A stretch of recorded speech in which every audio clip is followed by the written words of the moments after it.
Hello and welcome to another Box Talk exclusive interview. I'm your host, Daniel Ward, and today's guest is the talented Broadway musical theater and comedy performer, Elaine Marcos.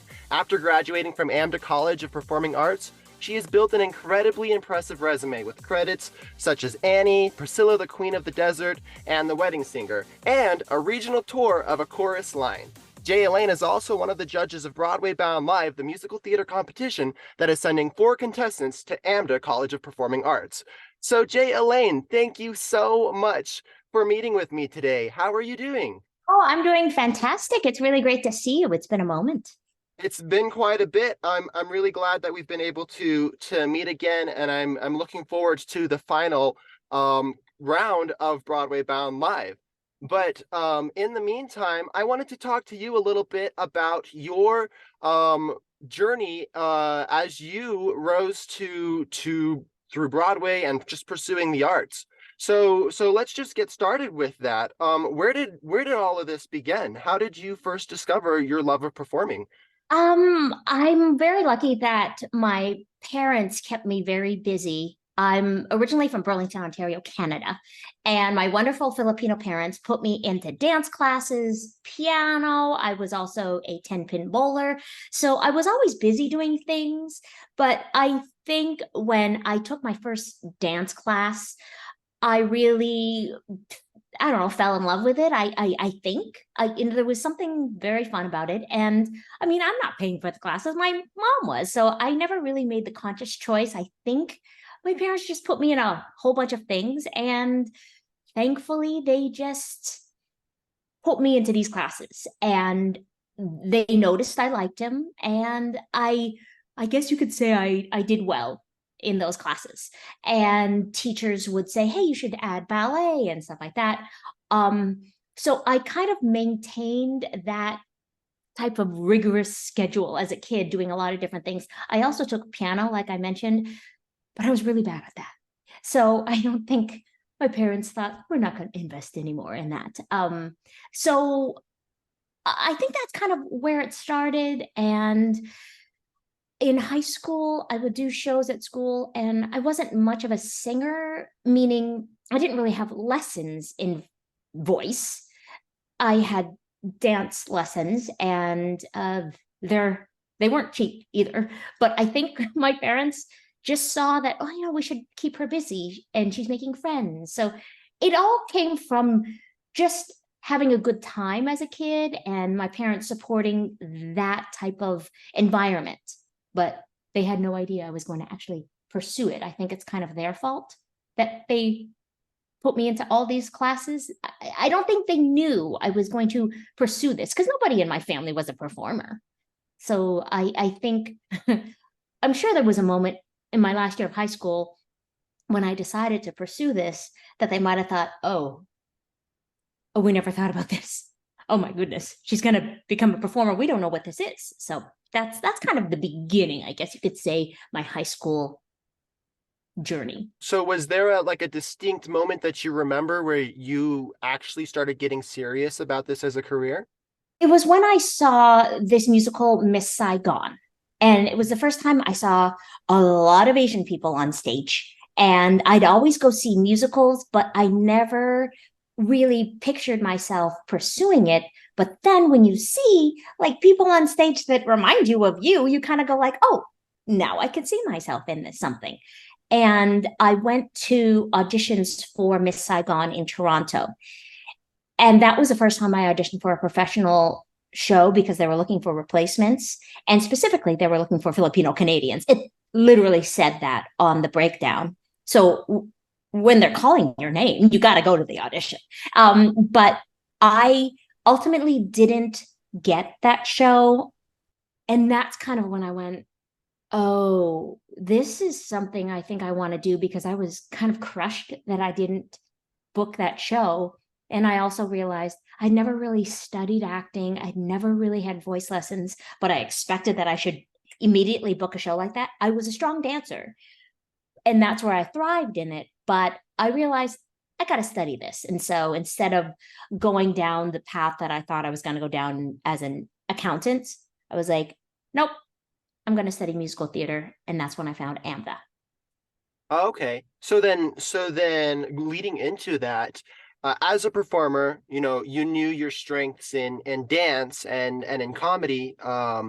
But what stopped you from being held back by your weaknesses, such as singing? How did you end up becoming a triple threat? Yeah, I even to this day, even though I do sing, oh, that is out of all three disciplines. Once I was studying at AMDA. When it was at dance classes, I'd feel really confident, and then I'd notice some other singers be worried about their dance ability, and then I'd go into my singing musical theater classes and see people thriving as they're singing, and then I'd be like, oh, I'm nervous about my singing, and I realized, oh, we all kind of have those insecurities. So I was worried about it, but I realized, no, I still have a strength in my dance. I didn't actually realize that comedy was something that was going to be, I'd say, an asset or something that I am. I'm not saying I'm known for it, but I would say it's one of the things that I started really using in my toolbox. And when I would sing, I kind of would lean into this comedy thing, almost like smoke and mirrors. Don't listen to me. Don't listen to me. Just look at the comedy. But I still could sing, but I I realized I can sing, and I got more confident in my voice as long as I was acting. I realized if I was acting while I was singing, but often when I was singing, I would go into my head and be singing the words, let's say la la la, but my eyes would be like a deer in headlights. And that's not cute when you're singing because people are something, just fear. They could smell fear. So I realized I had to get my mind into another place as opposed to all the horrible thoughts I'm thinking of, like, oh gosh, I sound horrible. I'm not really good. I started focusing, oh, I got to lean more into the comedy because I just felt more comfortable in that. So that's kind of how I got my brain to stop being so nervous about it. But it's still there, that like that idea that everyone's better than me vocally is something like I shouldn't say out loud. I mean, like, it's just the truth. But I realized I'm not a soprano. I'm not someone who can really, really belt high. I'm a mezzo and I sing well. So I've had to really be aware of how I talk to myself about my singing. Going back to your time with AMDA, first of all, how did you end up going to AMDA, and how did that change the narrative of your journey? I wanted to do Miss Saigon, like I said. And at the time, this is over 25 years ago, there was no other school that I saw that really addressed musical theater, because there are schools for dance, but I wasn't going to be a ballerina, and for singing, and I wasn't going to be an opera singer. And I didn't just want to act, I wanted to do all three. So that's when I found AMDA. I auditioned for AMDA. And again, my mom, I tell you, she's been with me in all these auditions, although she's not a stage mom. She just, okay, you do your thing. She's very supportive, but she's also like, I have no idea what this is all about. Um, I went to New York, auditioned for the school, and just by being in New York, I could feel like, oh, I want to thrive here. It was nerve-wracking, and I know for my parents when they eventually dropped me off, it was probably scary, but I kind of knew, no, this is something I really want to do. So AMDA really showed me how New York works. But I was definitely scared to move to New York. I even took Taekwondo for like a couple months. I'm a yellow belt. That is not going to deter anybody. But I was like, smart. I have to be smart. I worked for about 6 months, almost 6 months, to just get to save up money. And then I also took Taekwondo, making my list. These are the things I need to do in order to make it in New York. And so when I went to New York and I really saw how New York works, and Amber really taught me that, it kind of upped the game of like, well, I want to do this. Once I got there, I was like, no, I really want to do this. And if I'm going to move all the way to New York, I'm not just going to, half, you know, I'm going to commit to it. After you got all of the assets that you received through training and school at AMDA, you move forward into actually starting working on musicals and stuff. Tell me a little bit about a chorus line and all the different performances you did that with them, because I believe you went on a regional tour Yeah, I for a went on chorus line. a tour around the States.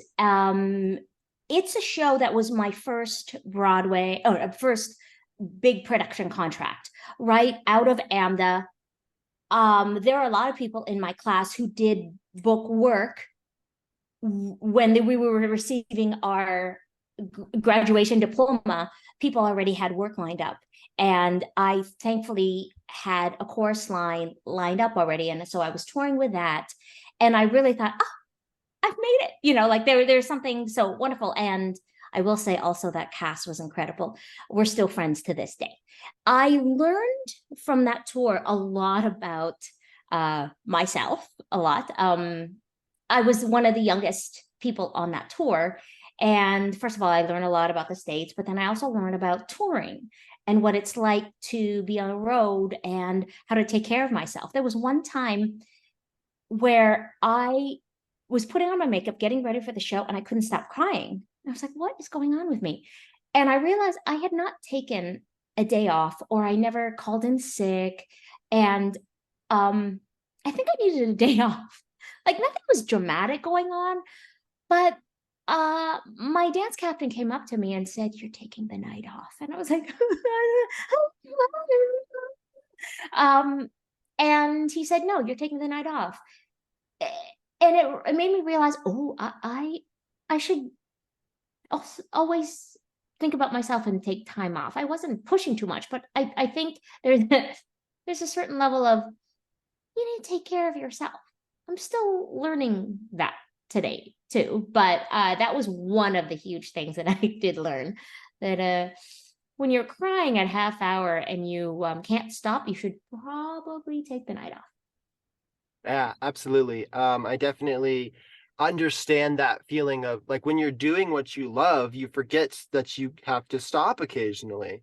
Absolutely. Like I've injured myself many times, and I don't know the last time I've felt 100% vocally, my knees, da, da, da, da, but we just want to push through because first of all, there's a work ethic, but we love to do this. And if anyone takes it away from us, no, this is what I want. So you get it, you understand. And I think you and I are the same in the sense that even though I am older, but there's this desire that we will stay up till whatever time, and we will stay in that dance studio, try to get whatever move it is, because it is so satisfying when we get it. It's like, I worked so hard and I did it. There's just awesome satisfaction that goes along with it. I know that I invited you to this interview in a box, but you have a bit more of experience with something called out of the box. Can you tell me a little bit more about your acting school and how you are involved with supporting the next generation of performers? Yeah, well, that came out of obviously the pandemic, where we just, as artists, we have so many uh, times in our life that we kind of need to start over again. So when the pandemic hit, it reminded me yet again of another time where my show ends, my filming ends for something, and boom, off to the next thing. I got to do something to keep myself going. And of course, a lot of performers started teaching online. And at first, I will be honest, I was scared and embarrassed. Like, who am I to be thinking I could teach or whatever? But I realized I am a student. I'm constantly taking classes. Like, I love classes because I also get to sit back and learn it all. But then I realized from all the classes that I've taken, I do have something to give. And I really felt like what I could give students or anyone younger than me who was just starting is the permission to do what they love.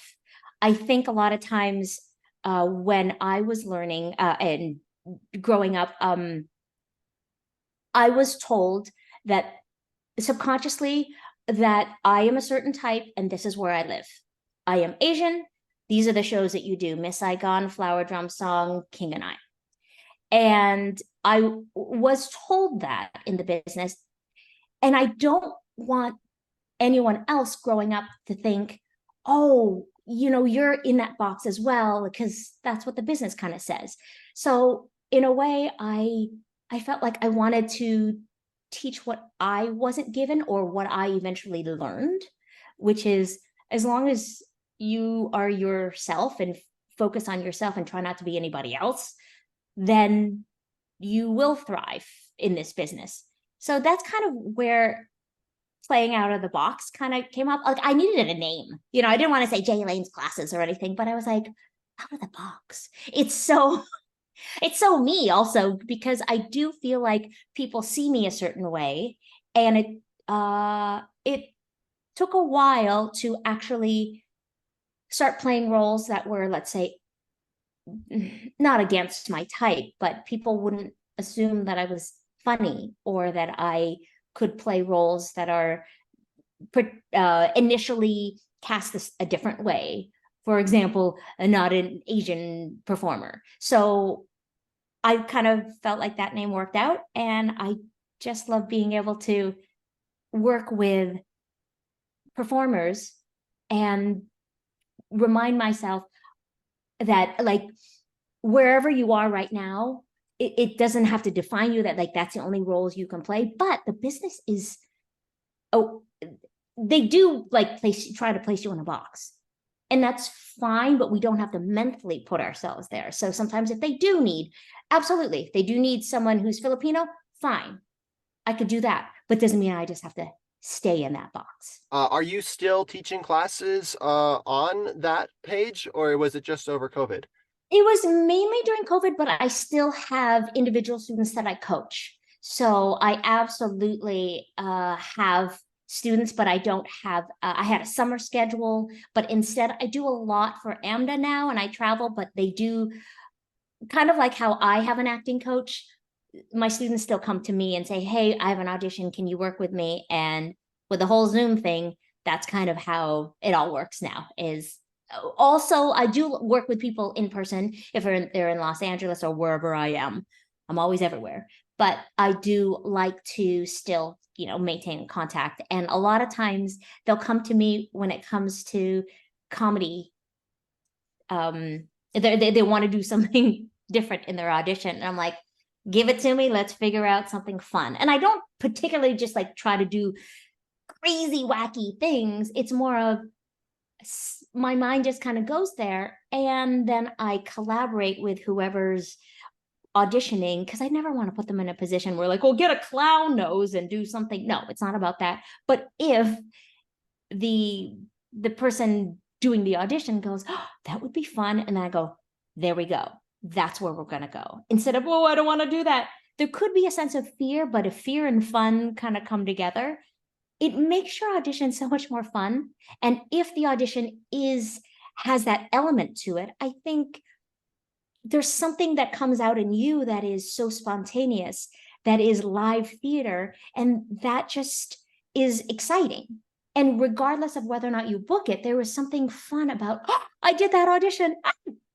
And then you kind of have power back in the audition because you followed what you wanted to do. And regardless if you book it or not, it felt good. And that's why we did it initially as kids. We weren't auditioning for anything. We were just like, I just want to have fun. And at the end of the day, we're like, oh, I did it, and that was fun. We weren't booking anything. So I try to remind myself, how can I still have fun in this process? Because that is the energy that I want the audition to reside on, as opposed to the neediness of wanting to get the thing or win or whatever. There's an element of, oh, that was fun. Oh, you mean I get paid to do this as well? Oh, that's great. The ultimate thing was me having fun. It had nothing to do with you. It was all me. It took me a while to get there, and it's hard for me to get there. But when I'm working with somebody else, I kind of lean into that. let's just have as much fun as possible. Let's just do that. Can we do that? That's kind of where I lean. How how can people book a training session with you? Where would they go if they wanted to work with you? Yeah, you can reach me at jelaine at jelainemarcos.org. Or they can find me on Instagram at jelaine_marcos. I'm kind of Elaine Marcos everywhere. So yeah, Yeah. and sometimes what I like to do is, because it's really kind of hard sometimes to just work with me initially and go like, well, so I like to do like a half hour like Zoom meeting session or whatever, because I don't want them to be stuck with me and I'm like, oh, I don't like the way you work, or just so they get an idea of how I work. It's not like I do ridiculous things, but I usually like to talk to the person before I get into the work, because who you are is helpful for me to know, to make sure that we pull all that stuff out and put it into the work, as opposed to just focusing on whatever the words are. I like to get to know who the person is and go like, oh, okay, these assets we can throw into the work. So sometimes I like to have like a bit of just like a half hour session, just so I can meet a Yeah. person and so they get an idea of who I am as well. Absolutely. Yeah, just to make sure that it's a good match as well. Exactly. A good fit. That makes sense. Yeah, for sure. Awesome. Well, since you were one of the judges of Broadway Bound Live, how did you hear about that, and what made you decide to be a part of that program? It was actually through AMDA, and Candace was fabulous about reaching out to AMDA and saying, well, we would like to have an adjudicator, a judge. And thankfully, it just worked out that I was available and that AMDA sent me there. And ever since Candace had done this last year, we've always maintained in contact. And I do a lot of auditions for AMDA, but I really found that this was one of the uh, like a different type of competition where the students were, I don't know, just very passionate. And I kind of love being part of something where there's, a competition, and then, but also this awesome passion underneath. It's not just about win, win, win, win. There's this like competition, but it pushes you. And when Candace mentioned this, that she was doing it again, I kind of was like, oh, I really hope I can be part of it, and that the timing lines up with all my work and stuff like that. So that's kind of how it initially started. And I'm kind of very lucky to be part of it a little bit. I actually am just more curious about your journey of it all. Of like, you've been in this for how many weeks now? So it's been nearly 4 months since we first started the initial process of callbacks. We've had so many incredible opportunities. I got signed with a modeling agency. Of course Um, you did. I got to do my first 48-hour film project, which turned out very well. I worked with a really great crew to create awesome film projects that I'm really proud of. And now we've been rehearsing and performing an original musical called You're a Catch, Why Are You Single? We're about to go into Tech Week starting this Monday, and we will be performing on May 20th and 21st. And the 21st will actually be the finale, where we determine who is going to win the 4 scholarships to AMDA College of Performing Arts. So there's 8 contestants left and 4 scholarships going out. So there's a 50-50 chance of anybody winning. But on top of that, we've been doing all sorts of things like posting to social media, writing these blogs, and conducting these interviews and stuff like that. And it's all teaching us how to be performers, and also just having a public figure to be Googleable, so that people that might want to hire us in the future can see what we've been up to and see that we are professional actors that are worth working with. Yeah. So yeah, it's been a lot of fun. I mean, I only met you really quickly, but I do feel like you have grown in your little box from that moment. Like I really do think it's a very interesting process. I wow, I just think it's so incredible that all of you have had that opportunity. Like you have to sign up and really commit to this. And when I heard about everything that you were going to be learning and be exposed to, I was like, are you kidding me? Like you've won. All of you have won already with the amount of training and everything that you've received. I mean, from where you started, it's incredible. And I look at everything, even on I see on social media, and I really am very impressed with everybody that, regardless of whatever happens on the 21st, you all won. Like you won. And then we all have different paths. So I just think I'm so excited for you all Yeah. already. And it's not about the 21st. For sure. No, absolutely. No, I know for a fact that whether or not I win, I'm going to continue. Like I learned that writing these blogs, I got a degree in journalism and I never really did much with it, but writing these blogs reminded me how much I loved interviewing people and doing that. And it's like I'm totally not going to stop after this is over. I want to keep doing this, Yeah, you know? I feel like we all have different parts of us that go, oh, I remember when I used to do this and I used to do this, but we put it all into that same passion bowl that is ourselves. And then when you put it all together, it's like, oh, wait, this is what I have to offer. This is amazing. Who knew? Because sometimes we just slap actor, model, journalist, and that's it, as opposed to what if I were able to mix this all together? I just think it's everything you do is fantastic that you put it all together. Well, it was wonderful talking to you, Jay Elaine. I really appreciate you taking the time to meet with me and also be a part of Broadway Bound Live. Like I said, the performance will be on May 20th and 21st. For people who want to purchase tickets and vote for me in the performance, you can go to catharsismedia.org/events. It's been wonderful talking to you, Jay Elaine, and I wish you well in all of your future endeavors, and I hope to maybe see you if I end up going to school in LA at AMDA.